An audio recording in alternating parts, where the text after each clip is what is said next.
What is on top of the deck? What is on top of the deck? Oh, it's Lightning Helix! Oh my God! Oh my God! Welcome to Hunt the Week. Hello, everyone, and welcome into the show. Welcome on in, each and every one of you AGLers out there. All of you Arena, Gauntlet League players. How you doing, everybody? Here we are, State of the League. We've wrapped up Edge of Eternities. We are before Spider-Man. We are in the in-between. So today we're going to just talk about how the last year went, how some leagues went, what we learned, and where we're going a little bit. And we're going to get a little pumped for Spider-Man League. Who's excited for that? So please, join me as we get to our next segment. Shouldn't be too tough. Really? I would have thought a case like that took a little effort. Not too much. What will your first step be? The usual one. I didn't know there was a usual Oh, one. sure there is. It comes complete with diagrams on page 47 of How to Be a Detective in 10 Easy Lessons, Correspondence School Textbook. All right, this week, as I record, 4:06 p.m. on Thursday, here's the thing. There's no standings, really. We've got the two mega drafts, I believe, have been settled, so we can announce the times and who's playing. If I can find that. First pod, Saturday, and I think this has changed a little bit, but the first pod is Saturday, the 20th at 12 Eastern, and that's Michael W., a dude with a good, Michael C., Munkas, Chris D., Stereolab, Nick L., Play on Birds, Raphael F., Prudent, Matt P., Hyoden, Clyde S. Cleve, and then the second is 3 hours later, and that has Tim O. Zevin, Jack H. Rakic, Jonathan P. Wheatfordays, Ryan M. Rern, Jordan M. J. Mtron, says Jack H. Rakic again. It's not right. Simon K. Game Boy, and Dominic D. And the second Jack was supposed to be... I don't know. I can't figure it out. But basically, those are the people playing in the Mega Drafts on Saturday. And, yeah, get pumped. Get excited. And get ready to see some good Magic. A lot of great players here. Edge of Eternities was a super cool league. And they're going to have some different packs in each of those pods. And then they're going to have to play each other. So we're going to see how that goes. Different packs, different pods, cross-play. And we got all kinds of heavy hitters from the league and a bunch of new players who have also been hitting heavy. So get excited for that. That's coming up. And then I've been playing a bunch of Magic IRL, actually. A little, not a bunch, a little. Good friend Chris R. Sinkwater was in town. We did a roto draft with my brother. We all did a roto draft, 3-person roto draft. That was really fun. I went 0-2. My deck was not good. My deck was not good. But my brother just had a box of packs, and we got to each pick a pack to play. The three I picked, what were they? I picked Shadows over Innistrad. I picked M14. And I picked Strixhaven. Classic. 3 classic Goku sets right there.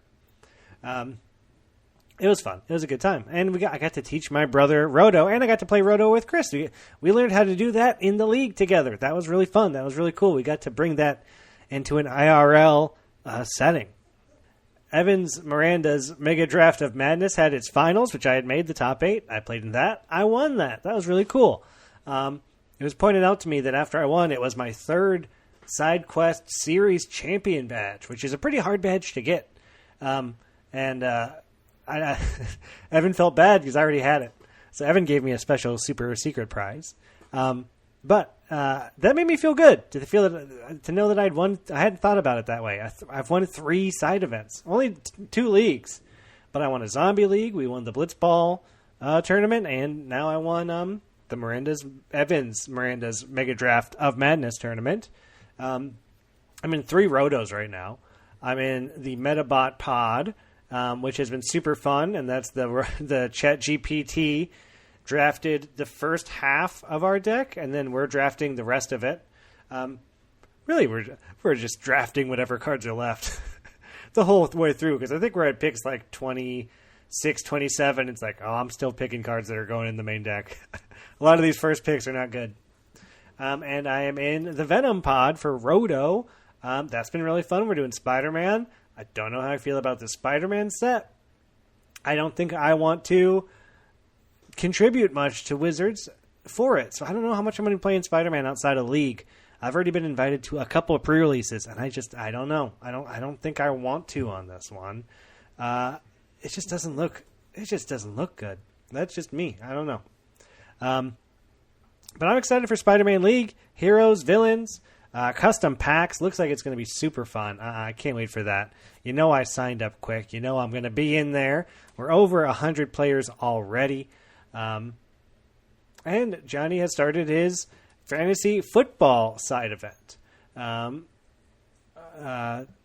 FML draft.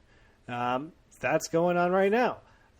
That's really fun. I got first pick. And I picked a pile of cards. And now there's just a ton of more piles of cards. That's all it is. All it is piles of cards. And you pick one pile and the next person goes. But it's 18 people. And I went first. So I don't go again for like 35, 36 picks. So now I just wait a long time and see what's left. And then we get to do a bunch of trading. And there's waivers and bye weeks. We had the event last year. It was really fun. It's really intense though. Like there's a lot going on. But it's a good time. It's really fun. And we had some great guests on the show this week. That's right. We had on two of the best. They've both been on a bunch. LC members. We didn't have much to cover this week in the tournament. So they said, let's just come on and talk about the State of the League document, which should be released around the same time as this. So let's go ahead and get to the interview segment. Digging in the dirt, digging in the dirt. Digging in the dirt, digging in the dirt.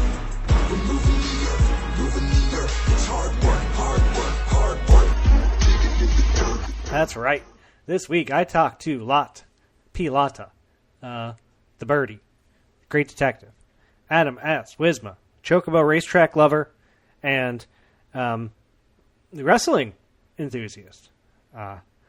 Both league winners, both league committee members, both great players, both great people.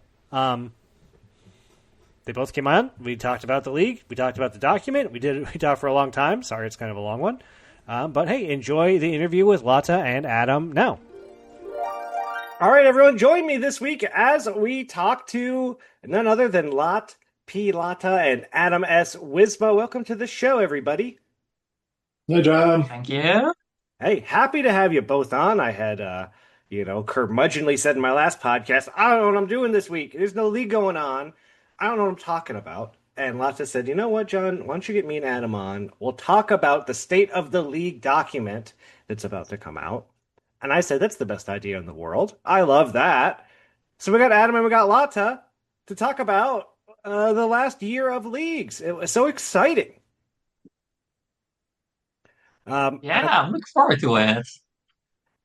Good. I mean, this was a big year for the league. You know, we always have our biggest league than our biggest league, but it felt exponentially bigger and bigger this year. So the real question here is we got 3 takeaways from the last year from this document, from league play, from both of you. Let's start with Adam. Adam, what is your first takeaway? Can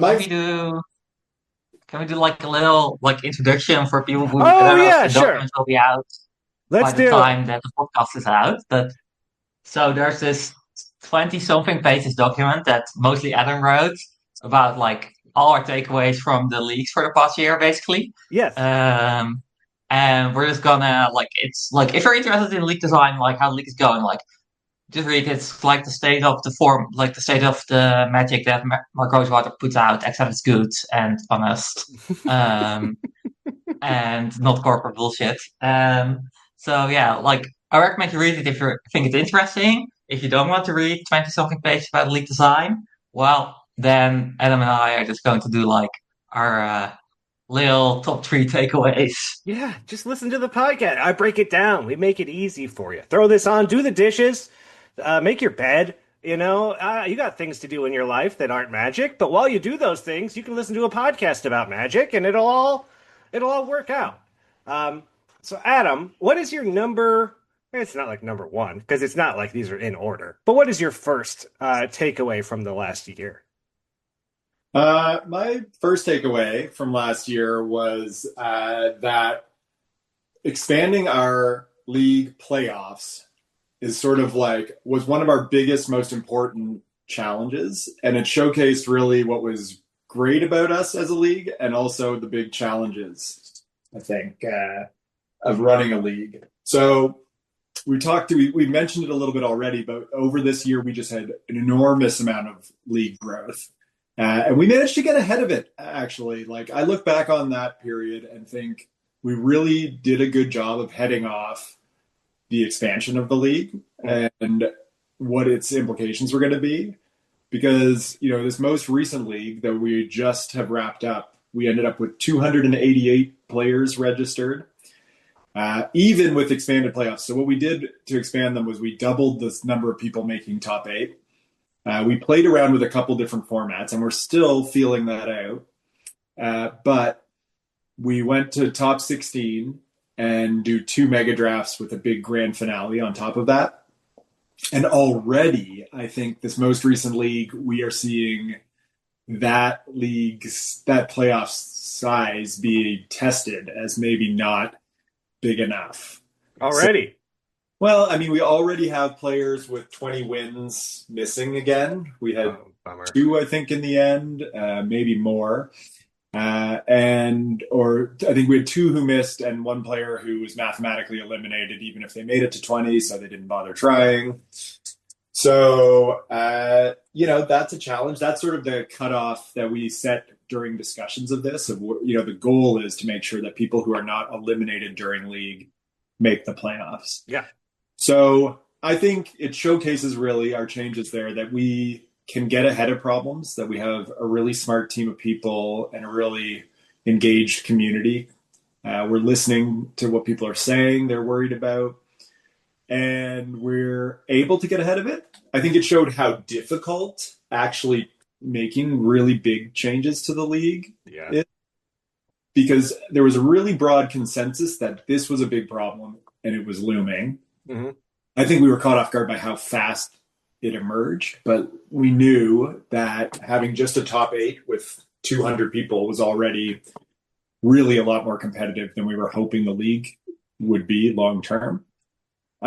So we kind of had pretty well-established consensus in the community, and just, interminable discussions and disagreements over, so what would it look like to increase the size? Do we just add players? Do we split the league in half? What does splitting the league in half look like? Mm-hmm. What if a top 16 isn't enough, which is now where we're at? So I think that was one of my big lessons was, it really showed making big changes is something we can do, but also it's extremely hard, even when we agree there's a problem, how we change direction, I think. So that was one of my biggest takeaways from the whole year, for sure. And we've seen a lot of different. I don't remember which league was the first split standing league, but we started it almost Playgrounds. Was it Playground? Yeah, Playgrounds. Yes. And then from there we've kind of gone back and forth of with 2 separate leagues, or top 16 over here, top 16 over there. Spider-Man is going to be this heroes villains thing, which is a totally different way of doing it. So yeah, we're still playing around with it, and we're still trying to figure out what's the best way, if there even is a best way. It might be that thing where there is no wrong answer, but there also may not be a right answer. They're all answers, and which one works the best. Yeah. I agree with Adam that showed the best and the worst, but it was such an extremely contentious topic in discussion, right? So especially for people who are invested in it, lots of people care so much about it. Yeah. I want to say to an almost silly amount, but I am one of the people who cares as much about it, and I don't know if I feel silly about it. So it's a big change.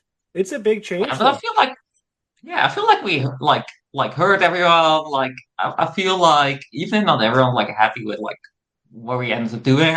In the end, I think a current standard seems to probably be the top 16.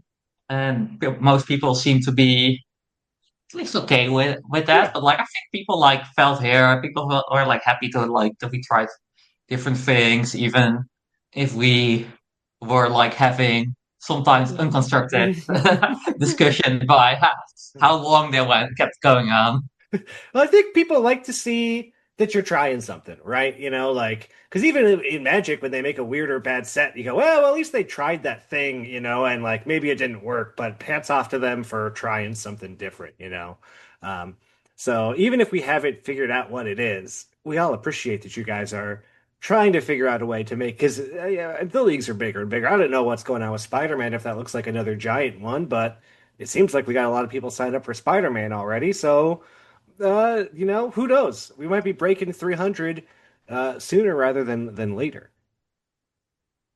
Lotta, what is your first takeaway from the document? So yeah, so with community people doing actual league stuff, and it just makes the leagues a lot better. And then, of course, the main thing I'm thinking about is like league design, why stuff, right? So we started a little bit with you doing the trivia and stuff in Tokyo Dragon Store, and then we had Yeah. like a whole league that was designed by the Shadow League committee. And I Hmm. thought it was like sort of like a event thing, like a play. Like we really like how that turned out, and we already got another league with a guest designer planned in January. Awesome. And I would not be surprised to see that become like more common. Like York really wants to do a great designer shirts league where we like get something new. I would like I could see us doing that at some Sure. point. But like even if we don't do it, you can like if someone listening has their really good pitch, then they can always post a league crafting or DM it to someone on the LC like, hey, what do you think? Would this work? So you can go for that.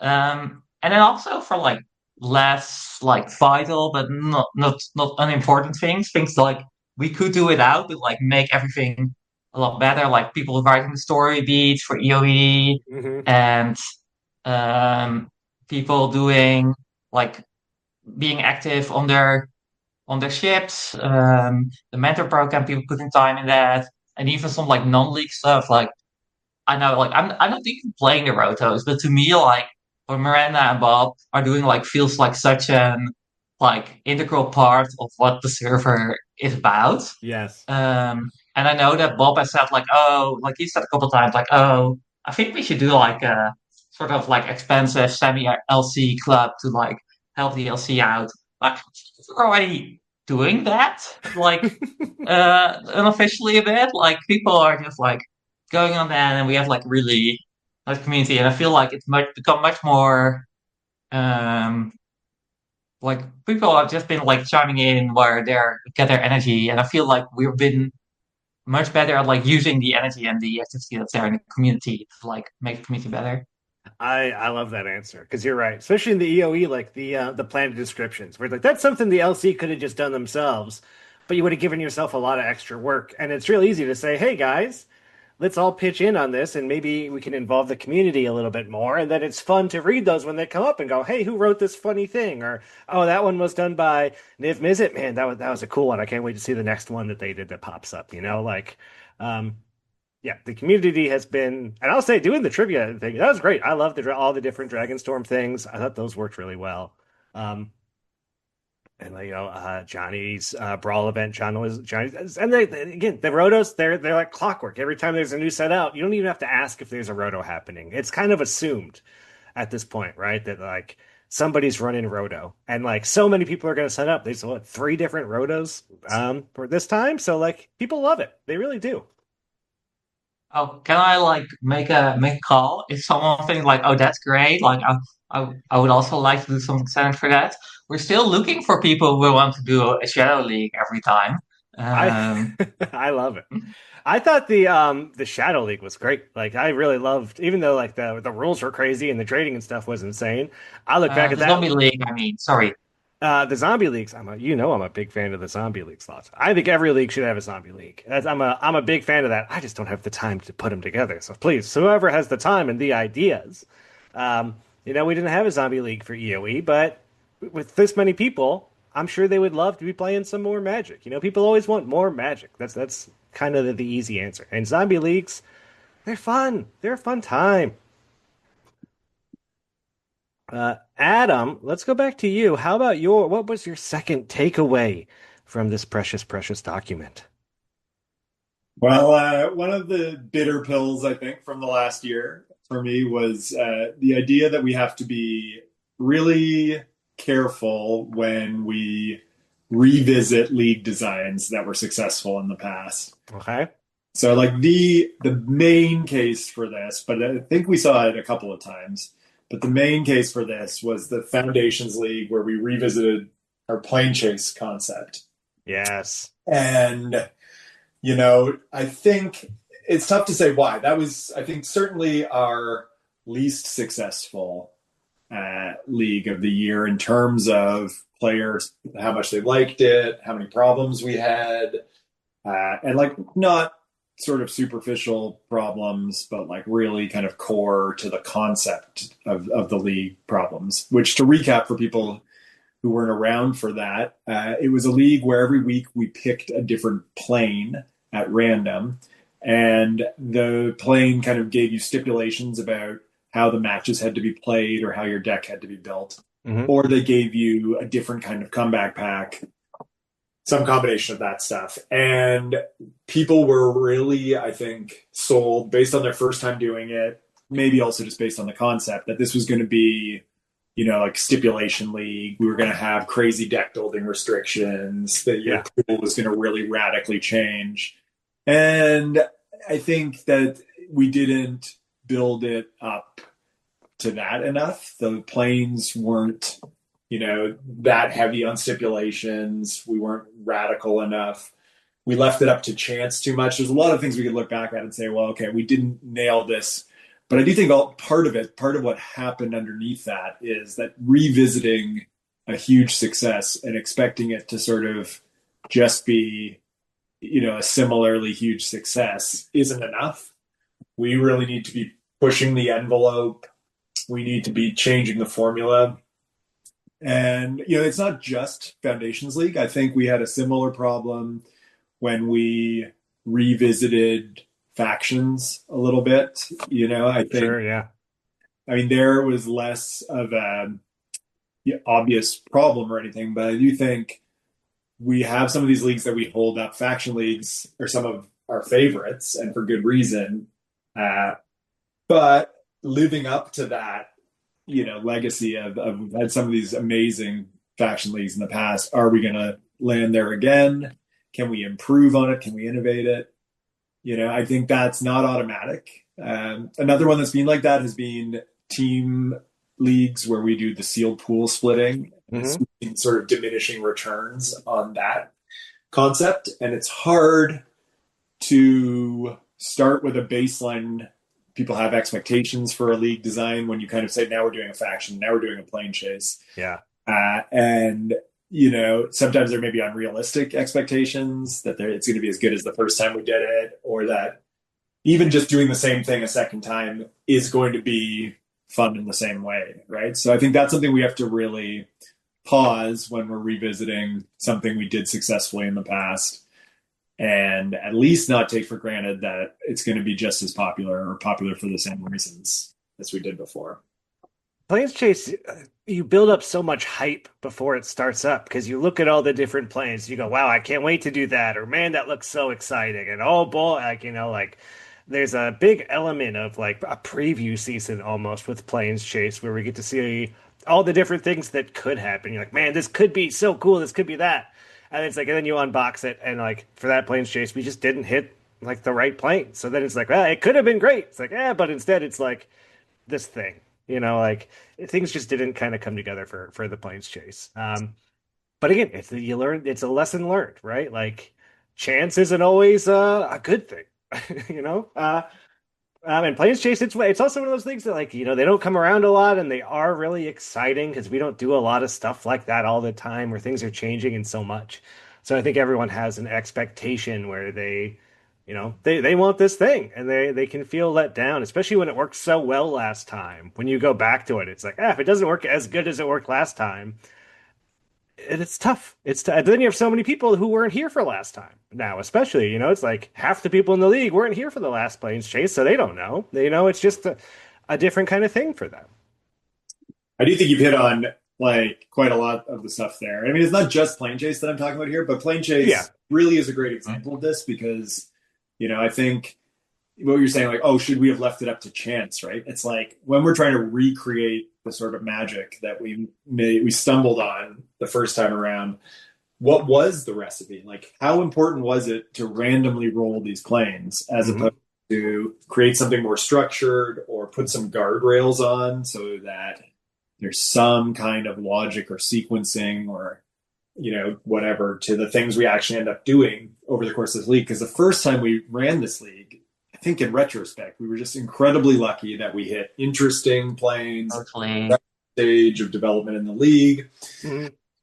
And this time we just didn't do that. And, there was just very strong contemporaneous feedback. Like, we're getting live feedback each time being like, ugh, I don't want that. I'll do it again, re-roll it, or take this out. And so, so I think it's how do you revisit is one of the big challenges for us. I don't think we have answers to that, but which things do we go back to? How do we go back to them? How much do they need to change? Those are for a new league. Yeah. I think EOE is like a thing where we did that right, because we started with a pitch that was pretty close to what Mom League was. For those who didn't know, like in Mom League, every week the 2 packs that were the most chosen disappeared, and here it would have been after a certain threshold. And we ended up building a whole lot on that premise. Like, we did a lot of little side stuff, like the planets and discovery. We also made sure planets could appear at later spots, etc. So even though I think fundamentally the core gameplay beneath there was quite similar, I think we managed to really make it feel like a different league. I didn't even see that many comparisons between EOE and MOM, honestly, for how close they were in execution. I hadn't even thought about it until right now, honestly. So yeah, I think you guys did a great job. And that's another one that was it was chance, right? What planets we find and win. There's a lot of chance in that. This time I think it worked out a lot better in EOE. Like, the chance, we started with all these strong planes. We found the good planes. I don't know what planes we didn't find. I haven't seen that yet. But could you imagine not finding Mom, OTJ, and OTJ? It would have been a totally different league, and it would have changed people's attitudes and perspectives on it too. So I think that all really worked out. Really needs nicely into my next point, Dion. Oh yeah, you have a second point for us, Lotte? What would that be? One more point is we should simulate and plan out leagues, especially our more ambitious designs. Yeah. Plane Chase is the number one example for that again, right? So we did not do that in advance of Plane Chase. We did not do some simulations of what it might look like, and I think that could have really alarmed us to the fact a lot of these possibilities are not that exciting. For EOE as well, I wish we had done a little more simulation beforehand, because we were a little bit blindsided by now there is OTJ in week 2 and MOM in week 3, and that's dominating the league a little bit. I don't think we would have done that differently, honestly, but it was something that we weren't aware of, and I think we should have been aware of. And I think in Final Fantasy we did it right. We really did the whole what do the packs look like after each loss? How does that feel? Is this right? And that helped us make the things better. Another example where I think we could have done this is the timeline for the side events in Dragonstorm. We've just started earlier, honestly, but a lot of things end up being clumped a little together, and some people were unhappy with that. I think that we could have seen that coming if we done more simulation and more things for that in advance. I like that answer, because it's something you don't think about often. It's let's try and figure out what the league's going to look like in week 4 and in week 5. Because I know you guys spend a lot of time in EOE figuring out the map and how big it has to be and how big these spaceships have to be, and how many moves versus how many spaces are there for us to kind of find it. There's a lot of math that goes there that I don't even want to think about, because that's too much for me. But that's just one part of the many, many things that you guys have to think about. And that's not even really league design. That's just like the spaceship map design, right? That's a whole separate thing on top of the 4 or 5 other things that are going to be in the league. Um, Math is an integral part of league design. Don't oh, you, Adam? I am sure it is. That's why I can't be a part of it. You guys want to do math? No, thank you. I can't do that. You guys are here for that. Um, yeah, so that's how do you simulate a league? Like, what does that even really mean, though? Like, because there's so many Like, aspects to simulate. it kind of really depends on the specific league that you're talking about. But like, for example, like one thing I really want to do for Spider-Man before we actually kick it off is like simulate some starting pools and then simulate like all the choices that you make. So like, okay, this is the hero pack and this is the villain pack. Okay, what does my deck maybe look like now at this point? Like, Hmm. do I have enough playables? Like, is the choice between hero and villain pack at least kind of interesting? Like, does the hero pack like feel? Does it feel like I'm pushed into a certain archetype, etc.? And then like we're aware of that, and we can make like some specific changes. But like that's like reasonably complex. Like for Plane Chase, we could have just like rolled like 5 random set displays in advance and see like, oh, do we think that would make a fun league? Do we really want to play Dominaria every other league? Planes Chase? Come on, you know. Uh, but I think that's a great idea. Try and figure out what's going to happen. Try and fix the issues before they come up, right? Because with Spider-Man League, the whole superhero supervillain thing, a lot of questions there, right? Like, what happens if one side's way lopsided than the other, or like, what are these packs? What's in them? Is one going to be obviously better? You're right. There's a lot to think about, and we're gonna find out soon for Spider-Man. I'm excited. I want to be a supervillain. Way cooler than being a superhero. But All right, we got to see what you these should packs give have. the superheroes like some coolness buff. So You should, right? Or like, I don't know. I need to come up with a cool alter ego or something while we do this league too. I need to become a villain or a hero. That's the thing. I don't even know what I'm doing yet. I just know what I want to do. yeah. Well, actually, like I don't know, Adam, you like have anything to say about the simulation planning part?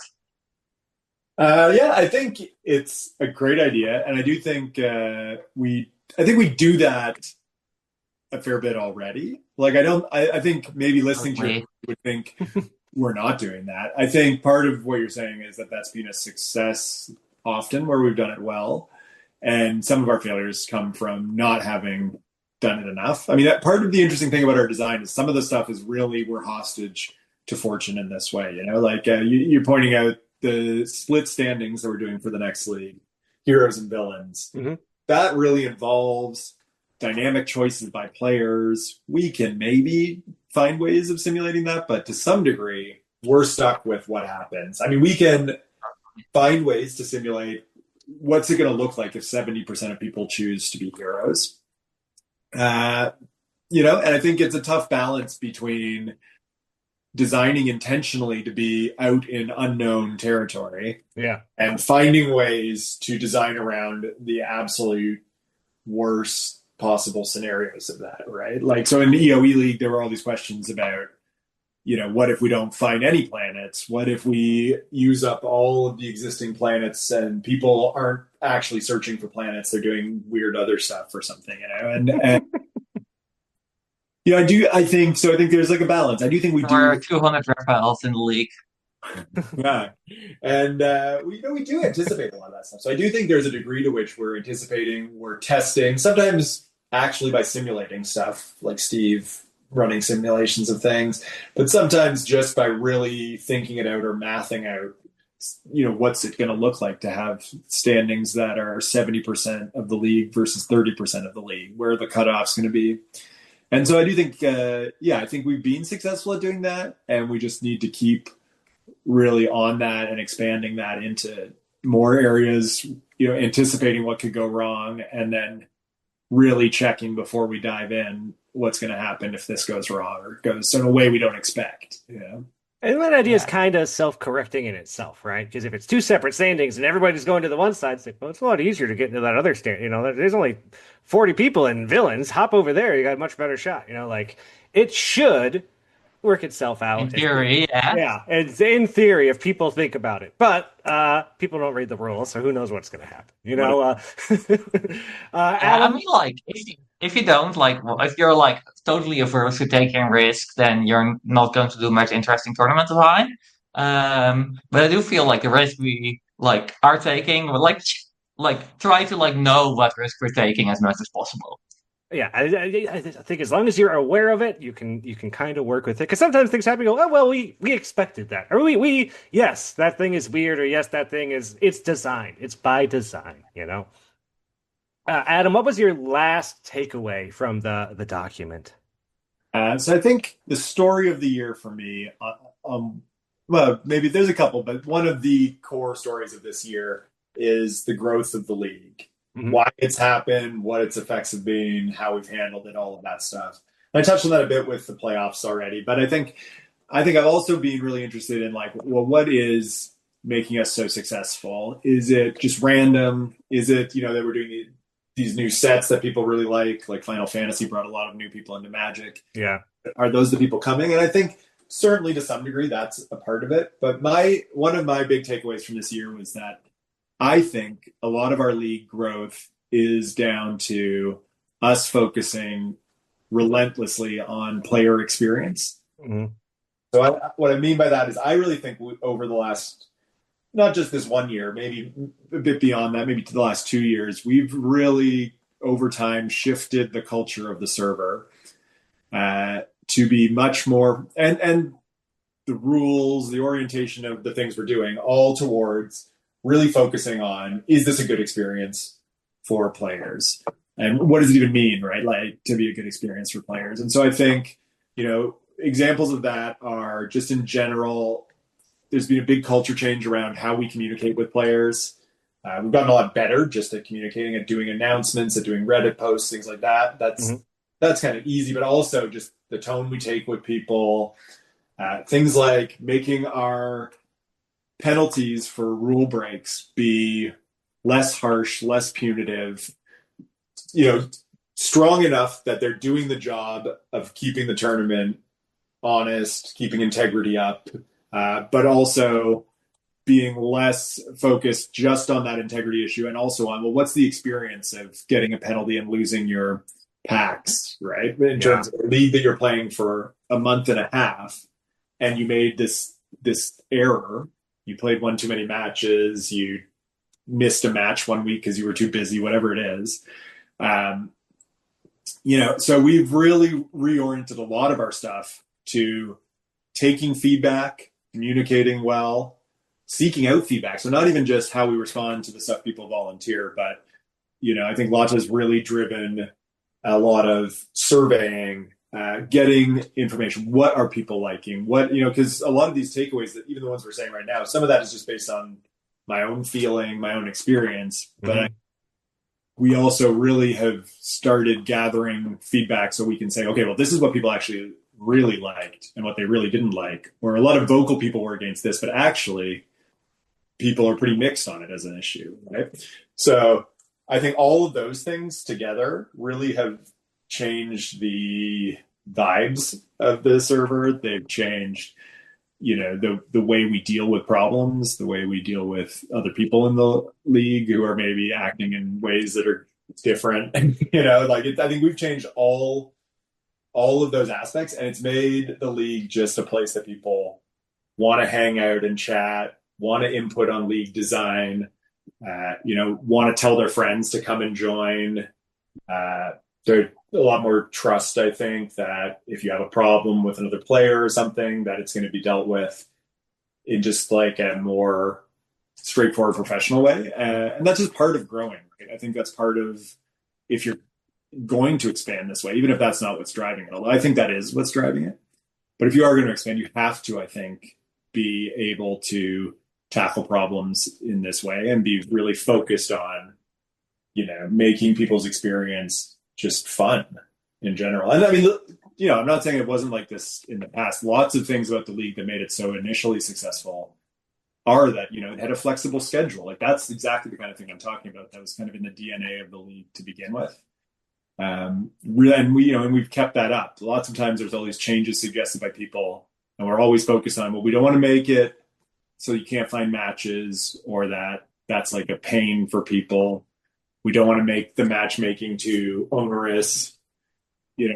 All of those things are things that we have in the league to begin with, but I think that in the last couple of years, we've really focused on them and really built them up to make things just a lot smoother as an experience for new players, but also established veterans, everybody.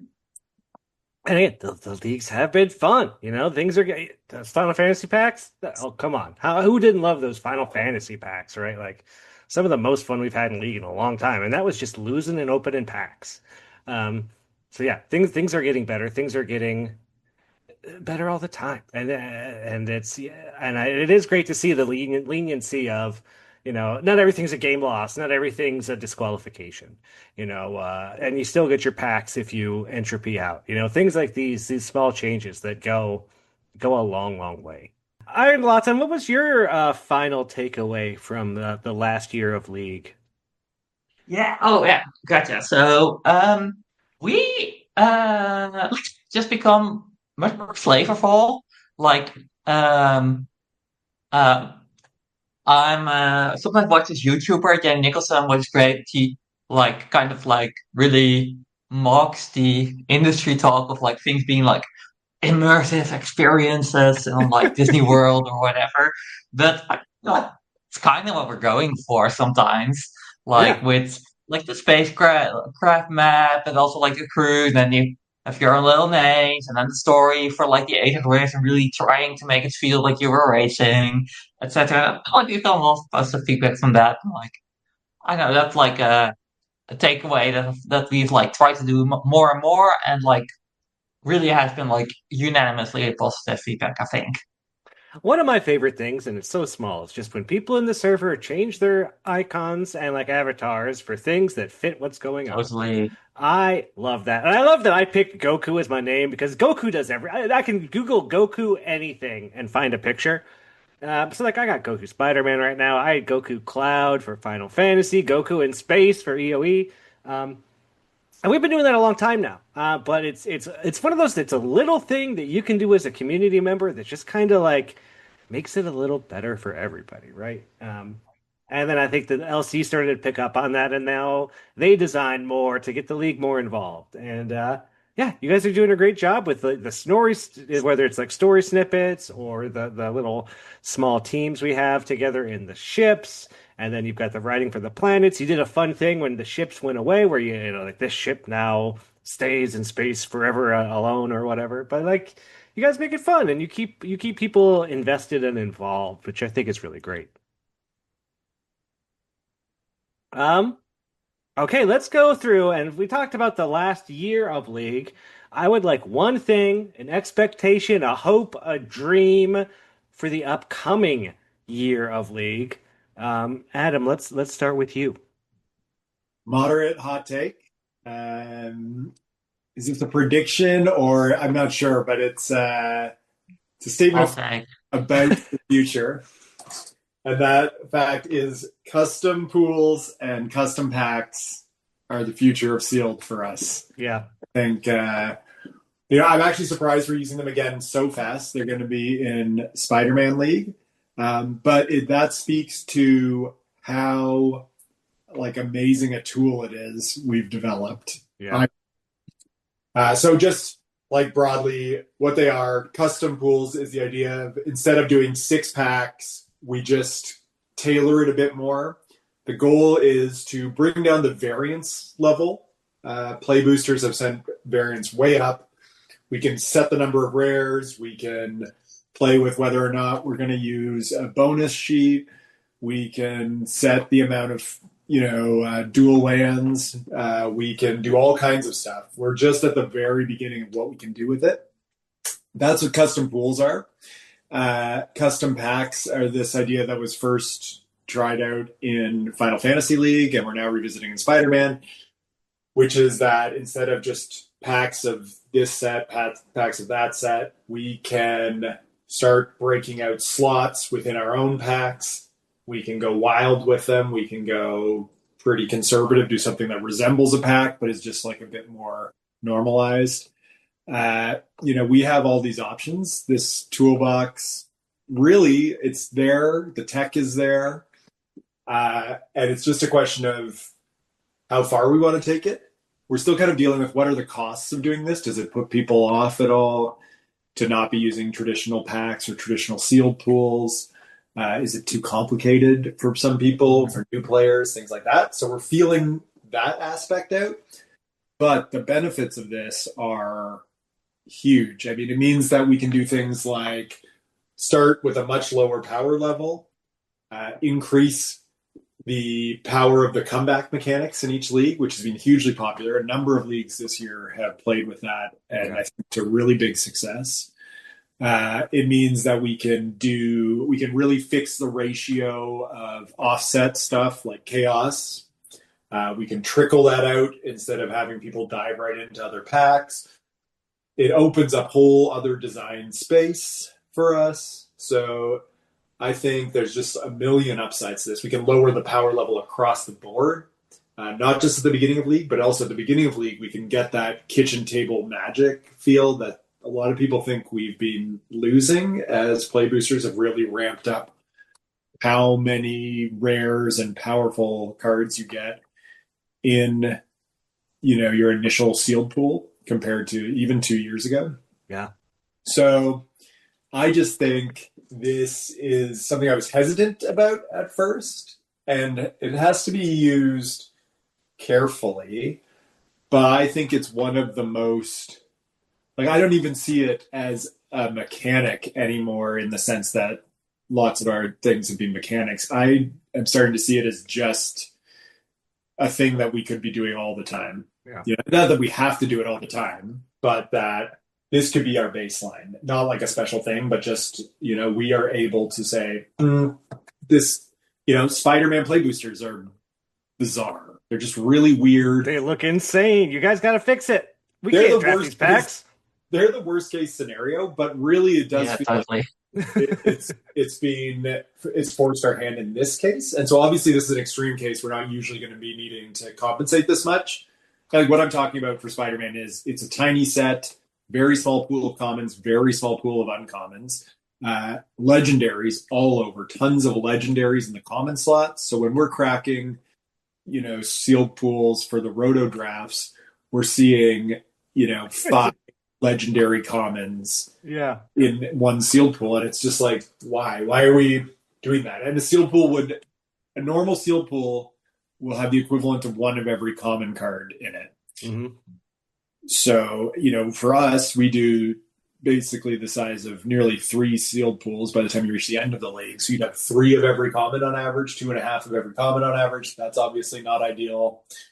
But, Spider-Man is put it to aside. Hopefully we don't get any more sets like that going forward. But even just regular design, it really allows us to either go crazy or to just, round some of the edges off. If we think, okay, they shouldn't have put in this extra bonus slot or bonus sheet or whatever thing it is, we don't need a dual land slot in this. And I think our league would run better if that was at a lower drop rate in the common slot, so we could tune really small things out or really big picture stuff and also get that kind of chaos balance right. So I do think this is the thing that can fix a lot of what's gone wrong for sealed, which is a format that Wizards feels like they are not designing for at all. It's just we're wrestling with how that looks and what the future of that is and how often we want to revisit this kind of thing. But that is my big thing going forward is we have this tool and we shouldn't be thinking about it as a one-off for a league we did once, but as like a thing that's now in our toolbox day in, day out. I mean, I think Final Fantasy League just showed that people liked it. Even though that was a real big mechanic and part of that whole league, no one really cared that we weren't opening Final Fantasy packs, right? If anything, people were excited that things were different and there were changes being made. But Adam, what was your second lesson again from the past year? Yeah, be careful reliving successes. So I mean, yeah, like I'm on guard against that. I can see the novelty won't be there when we do it in Spider-Man in the same way. We just did this, Mm-hmm. so it has to stand on its own. I mean, my hope is really that this is not a mechanic at all, Yeah. going forward. Like this is really just people can accept this as okay. When we do the AGL does a funny format, we already do a funny format, and just saying, well, the part of our funny format is we've given up the idea of 6 packs to start. Now we do 6 rares, 20 uncommons, 50 commons, done. Or whatever it is. If we make it regular, or maybe it has some room to change league by league, figure that out. But this I think we should be at the start of that conversation now. I think we've proven the concept works, and maybe we revisit it in Spider-Man, and it's like, actually this sucks, and then okay, so now fuck with. And it's not that the are a total disaster, but I do think that they've made it a lot harder to run a sealed tournament, full stop, and our sealed tournament especially. Yes. Lotte, what do you hope for the next year of leagues? What's your big dream or wish for the next upcoming AGL year?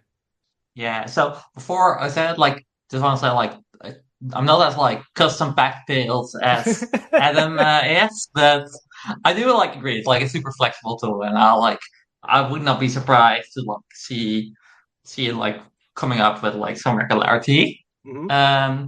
My wish, my prediction, my hope is that I think ATL will be less like a Discord server and more like a well-run sports organization. Like your local hockey club that's everyone's having fun at, and that's it does not have trouble finding volunteer spots, and where people have a great time. I think that's kind of what I'm seeing. Kind of already doing that, with more little events, little commission thingies. We are the LC is kind of the board of our little club, but we're not the only ones who are it's definitely a community run thing. Mm-hmm.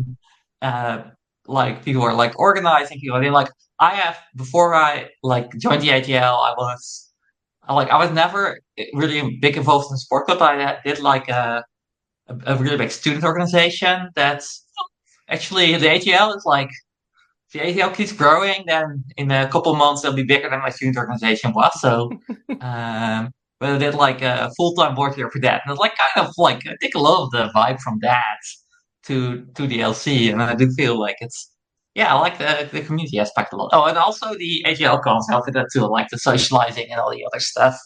That's secondary there. AGL Con's the best. We got to get a US AGL Con. Please, US people. Someone own just a big mansion in the middle of the woods somewhere for free that we can use. It can't be that difficult.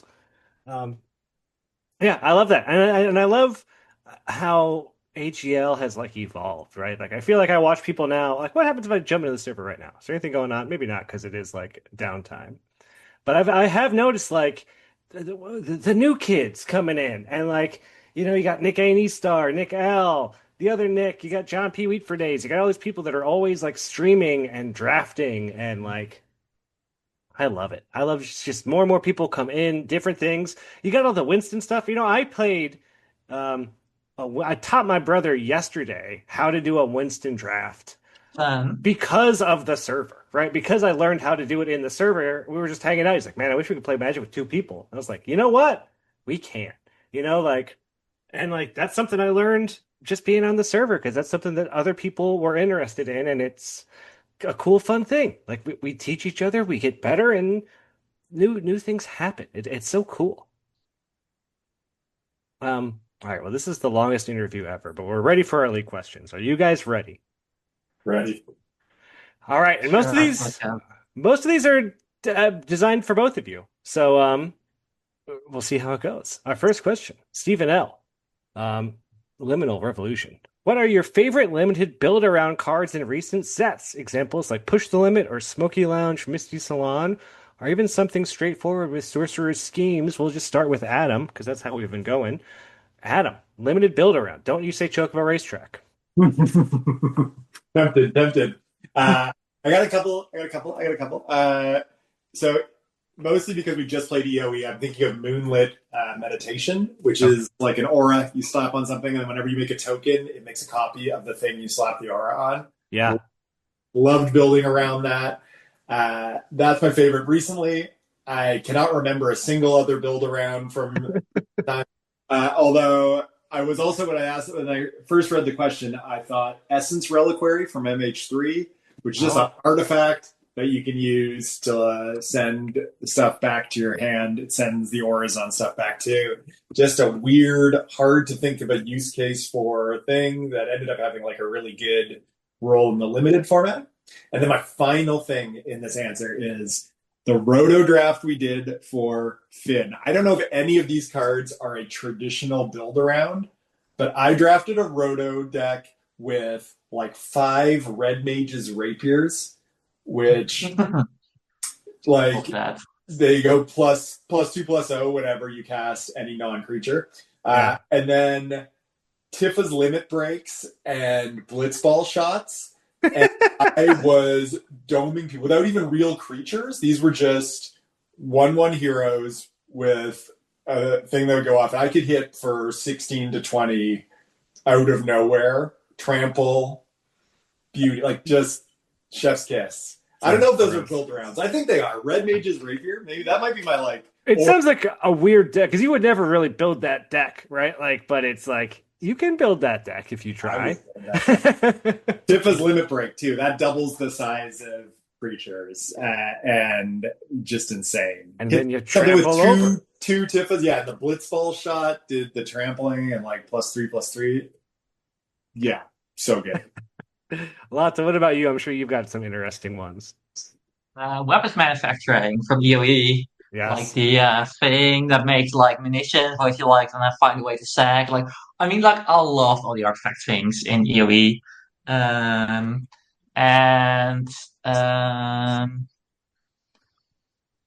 Yeah, let's go with Case File Auditor from MKM. Not really a true build around, but you know, like that you were like in a cookie deck when you put Case File Auditors in. The one thing that's look for in jungle instead of like specialty cases. I love that. I love MKM. What a fun format. I know, right? Lotte, this next question is just for you from Dirk. What has been your favorite day of activities at an AGL con? I didn't see this one. I mean, Cody's Club is up there. Yeah. That was fun. That was super fun. I like we had like the last year Canada ATL con, like I think that was a great time. Like I had a lot of fun. Oh, actually no. My 13th birthday party at the ATL con in Europe, like that was a great time. Like although I will say like I loved it, but like Matthias, like I don't think the guy has been this happy since he was a baby. He was just like running around, like I mean, like Raf, like gave him a bit too much alcohol, but he was like going really on, and he was like baking pizzas the whole time, and like making like small talk with everyone and delivering their pizzas, and he was really going at it. And Dirk does have a follow-up for both of you. We'll start with Adam on this one. For both, which league was the most intense from an LC perspective, and was it worth it? Adam. Gotta be MKM. Murders was just insane. That was like you wake up in the morning and you're like, oh God, what are we going to do today? How are we going to deliver?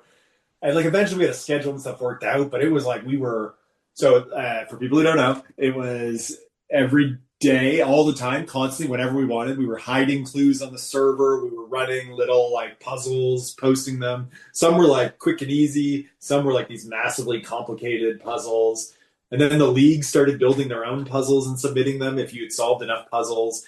And you got rewards when you solved these things or found a hidden clue or deciphered something on the server that was hidden away. And it was just like wild, constant sort of making these things and hoping that they work, hoping that the cards you're giving out are balanced, checking each other, kind of like dynamic feeding into other people's plans for things. Yeah. And we were running it all through Alquist, the chief detective. I think that was the first time, right, that we had a character. And this was not a character that was just sort of sending you a message when you lost a match, but like engaging with players who are trying to solve these mysteries that have been seeded throughout the league. Yeah. Just a ridiculous idea. I don't think we could ever go back to doing that. Was it worth it? Yes, like absolutely. I mean, I had a time doing it. It was super time intensive, but whatever. Like very fun, very cool. So yeah, that's it for me. Easily one of the best leagues ever done. Like that league was incredible. What a fun! And that was before Lotte was on the LC. That was back when it was just Detective Lotte, figuring it out. All downhill once she joined. I mean, like I haven't won a league since MKM, so I guess so. Yeah, but that was where you got to bring Eldraine in and then win with your Smitten Sword Masters. Who could forget? What about you, Lotte? Since you came in at a different time, has there been a league that you thought was just really time consuming, and was the effort worth it? I mean, TDM was love. Like it was just like a bit of more than I could chew. I think. Like I underestimated how much time the side events costed. Like we got into a fight that shall not be talked about the clan seeding. So that was like it's not worth it, but it wasn't like clearly worth it either. Like I was just like should have done like probably like a little more, so like everything would be a big success. It's like there's a ton of effort in it, and it was like it's an okay league, and like just okay, like. Later today, I like spent all the time on the stories, and that was worth it because people loved it. I thought TDM was a great league. I think TDM was a really good one, but that's that Mardu spirit. We're down, but not out, so we're always having a good time. Our next question is from Georgie C. Yasunori. Given how the league grows with each consecutive installment, is there any concern that it will lose the personal feel? Larger groups of people are harder to manage. If someone doesn't feel the close-knit community, they are more likely to cheat in a league that's mostly honor system. Maybe some other forms of abuse might appear. Or do you think that existing measures are enough and growing isn't a concern? Adam. Yeah, so I think I'm going to lawyer this bit. I'm going to reject the premise. I don't think bigger leagues are harder to manage. I think we have gotten, by necessity, just better at managing things. We've gotten a little bit more, I guess, professional or whatever, but like we've turned around. I think I've talked about this a bit already, but I think we have gotten better at managing interpersonal problems, at not taking things personally from the side of designers and tournament organizers. And so I think we are just much better at managing a league and able to scale in a way that we weren't able to before. So that piece, I think, is a non-issue. I don't think that there's really a lot more work to having run a 300-person league than there was to the 100-person league. In terms of stuff like, as we get bigger, do the bonds kind of loosen between us and people are more exposed to cheating? I mean, I do think we have good mechanisms in place to stop that. And also just the benefits of cheating are really not there for our league. You know, like there is some prizing, but that just doesn't matter. It's mostly like the honor, the status. And you're just undermining that if you're cheating. I mean, also we'll come down super hard on anything that's actual cheating, which we just had any known instances of, right? But, you know, I think most people are in this to test themselves. I don't really see what incentive would ever be there to, I won't even suggest ways you could cheat. I don't think it's as easy to cheat as this question is sort of implying. And I don't see it as a big risk, but obviously we're doing everything we can to just make sure the league is safe against stuff like that. Anything to add, Lotte? I watched a video about cheating in chess a while back. I'll post my thoughts about it in the Ooh. as a response to Jordy's post. But yeah, basically, I feel like we have a ton of things in the structure of the league. Like we care about mastery goals more than like what just your like definitive performance is. Like the prices aren't that high. You can always like improve yourselves, Mhm. etc. So I'm like not too worried about that. The non-anonymous thing also helps. For like the league feeling maybe less close knit, I think there is some possibility of that. And I do think that one of the ways to combat that, and what I hope will also happen naturally, is that you'll have like a little more like subgroups, etc. Maybe you'll have like more specific like threads or subchannels on the for specific or side servers or conversations where specific groups of people might congregate at some point. But also like people also like the server being active, I would imagine. Yeah. So I think there's something to it. Like I think it will change the social, it's changing the social structure, but not necessarily like loosening all the bonds there is. But we do have to think about like what happens. Evan C. Piece of crap would love you both to give props to each other right now. So Adam, give some props to Lotte. All right. So earlier I said that the thing driving growth in our league was like the focus on players' experience. But like really, Lotte is the thing driving growth in our league. I think she's brought that focus for us. She is really focused on new player experience. She's Yeah. focused on like story building and the lore, like outside of the mechanics, which is something that I think there was just like a really big gap in. We were getting that right in the builds of leagues, but like Lotte has really brought that to the whole server in a way, and all kinds of stuff that's not the nitty gritty of how a league works. She's also really brought a focus to like getting feedback, quantifying the feedback, making that really work. Then, like more broadly, I think Lotte is very good at making these kind of ideas work. Like those things I just said are things that maybe been floating around, things I've generally liked and wanted to see in the league, but Lotte has come in and just like done them, and has a real skill for that. Mentorship, the league flavor stuff, all of those things, just making them happen. And then just like in terms of league design, I think Lotte is really smart. She's insightful. She has her finger on the pulse of the league and what people want. And she's just fun and good chat. Oh, Lotte. So many nice things said about Adam. Can you return the favor and give him some props? Yeah, that's very sweet. I'll try. No, I will say I feel like so safe knowing that Adam is on the LC. Like he's always like the person who's most on top of everything. He's like, oh, like how are we doing for this deadline? How are we going there? And it's just like I am like I mean, Adam is like theoretically not organized in his private life. He told me, but I mean, he's super organized for the league. I feel like I am not organized for the league at all. I just like do things on impulses mostly, and I just like genuinely like make me feel like safe and structured and don't know what we do without him.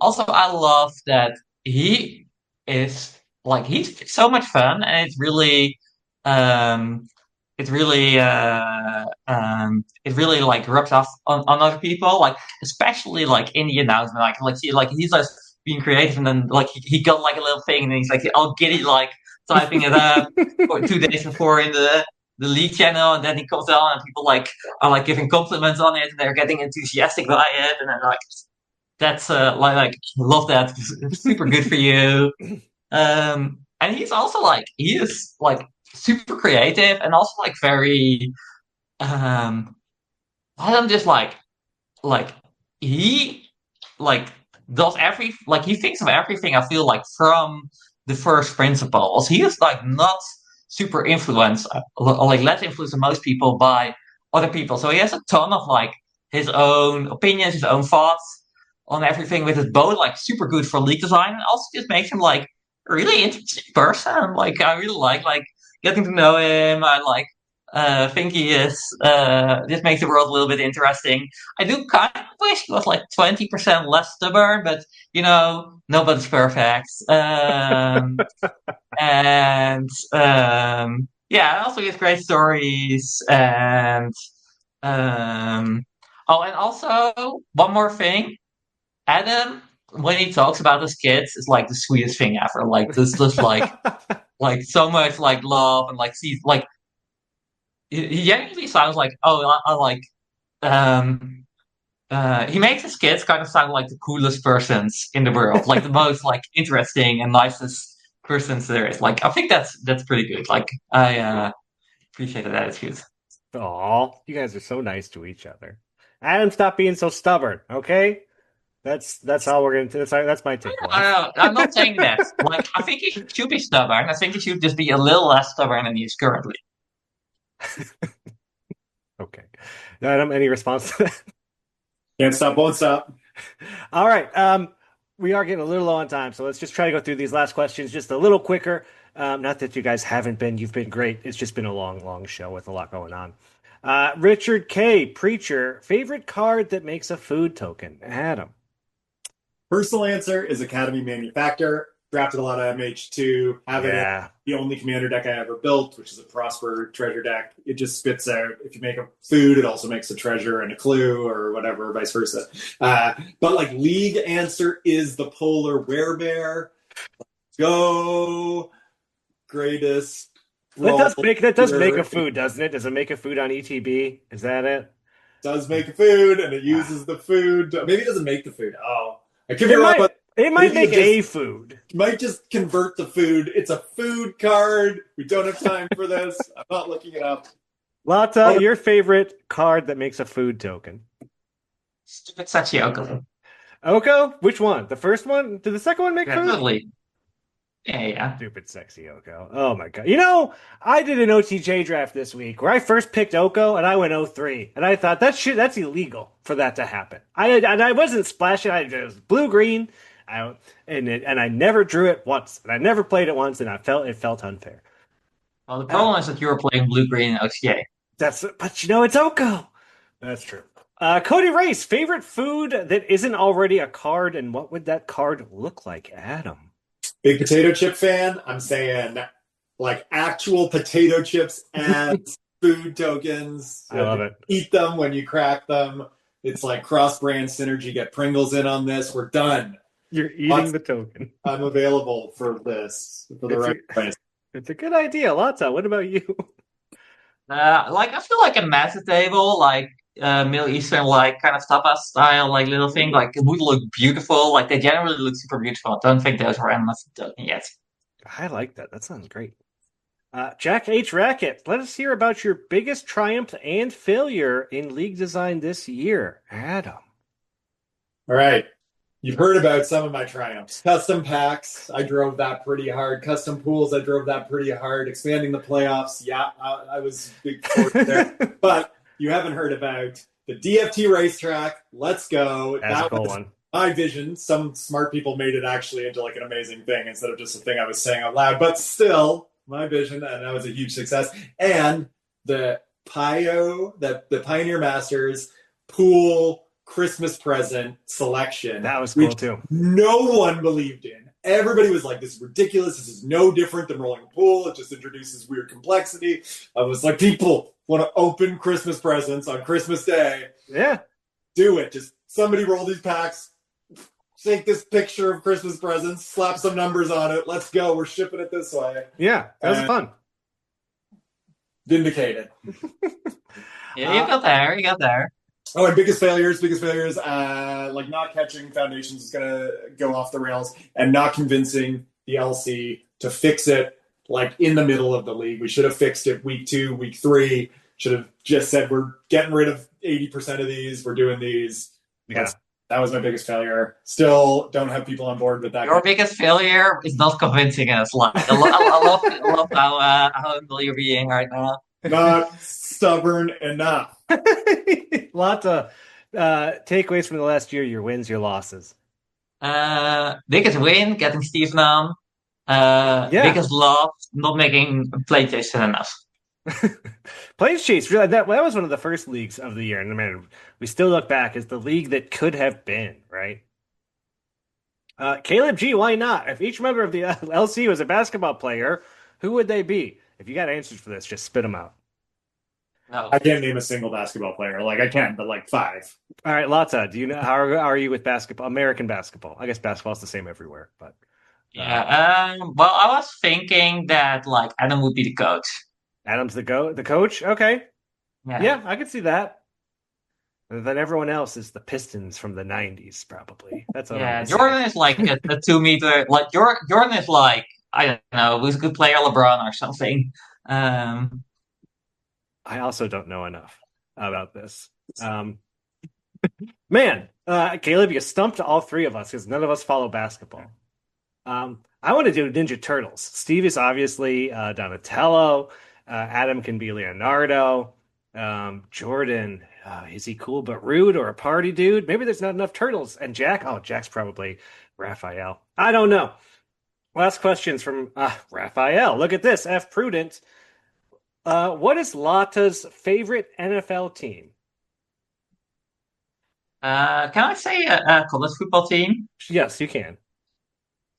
The University of Tennessee, I think, because in the great web novella 2020 by John Boyce, the woman who is like on the University of Tennessee team like captures other footballs by like scuba diving under the boat of the opposing team and like flipping it over and like getting the footballs in there. And it's like, this does not make any sense to you. I like highly, extremely highly recommend for you to go watch 767 and 20,020 by John Boyce. I also have no idea what's going on, so I'll have to figure out what's going on with that. Adam, what's your favorite romance movie? All right, straight ahead, unironic answer. It's the Netflix series One Day, which I for real cried at. I found it emotionally devastating.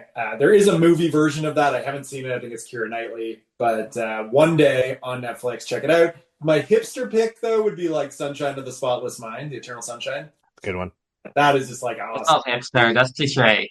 Love Jim Carrey. But like that's not like in my mind like first and foremost a romance thing. I mean it is at the core of the plot, but like One Day is like about people in love and their life journey, and it's just like amazing.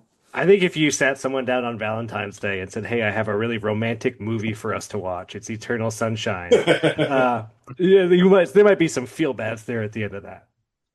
Did you know that's the official definition of the National Romance Writers Association of America says that for a story to be a romance, it has to include a happily ever after. I believe it. Oh, well, then maybe neither of mine qualify. Oh, plus spoilers. I think it's stupid, but it's in there. I mean, when you think of romance, you don't think of like, oh, and then they lived happily ever after. That's the end. You gotta go, and then they went their separate ways and never spoke to each other again. And they grew from the experience. Wikipedia calls One Day a romantic drama, so counts. Well, Lotte, Adam, I want to thank you both so much for coming on the show, for hanging out. This was a long one. We had a lot to get through, but I love that you guys. I love everything you do. It was great meeting you guys at AGL Con. You're always great to spend time with. You guys do great leagues. I can't wait to see what's going to be coming out for the next year. Before I let you go, I'll let you guys say a quick goodbye, and then again, we'll see you in Spider-Man, or maybe Player of the Year, since you're both qualified for that. So Adam and then Lotte, if you just want to give a quick sign-off, and we'll say our goodbyes. Bye, guys. Thanks for having me on, John. Anytime. And all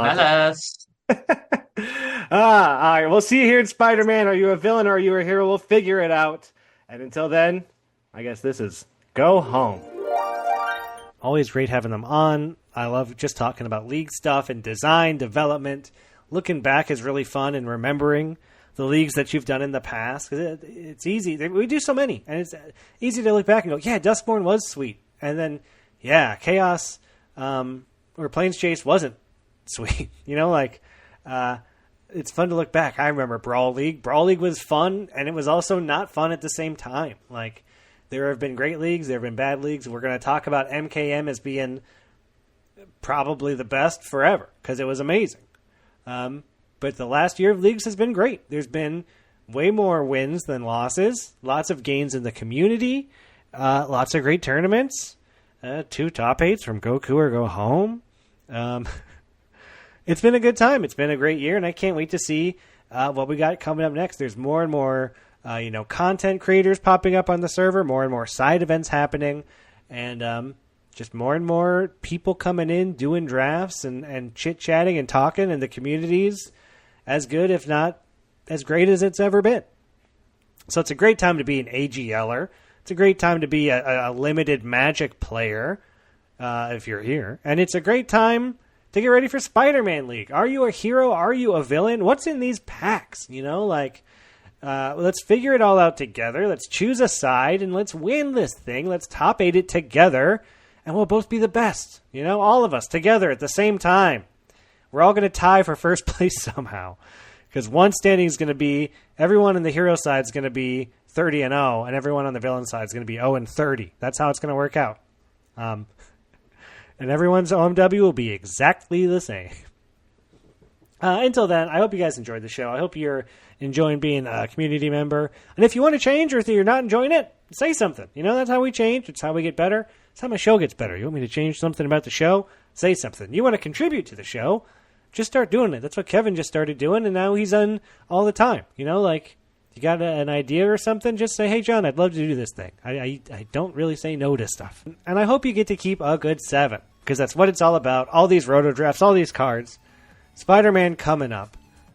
You want to have a good start in 7 cards, a good foundation, even when you're playing foundations. And I hope that Shuffler's in your favor, because it's got to be, right? When it's not. When you're shuffling. When you're sitting there and you're on 4 lands, your opponent's on 10 lands, you're looking at a bunch of 5 and 6 drops, you're just man, what happened? What happened? Shuffler happened. It's broken, and they got to fix it. Until then, I guess this is Go Home.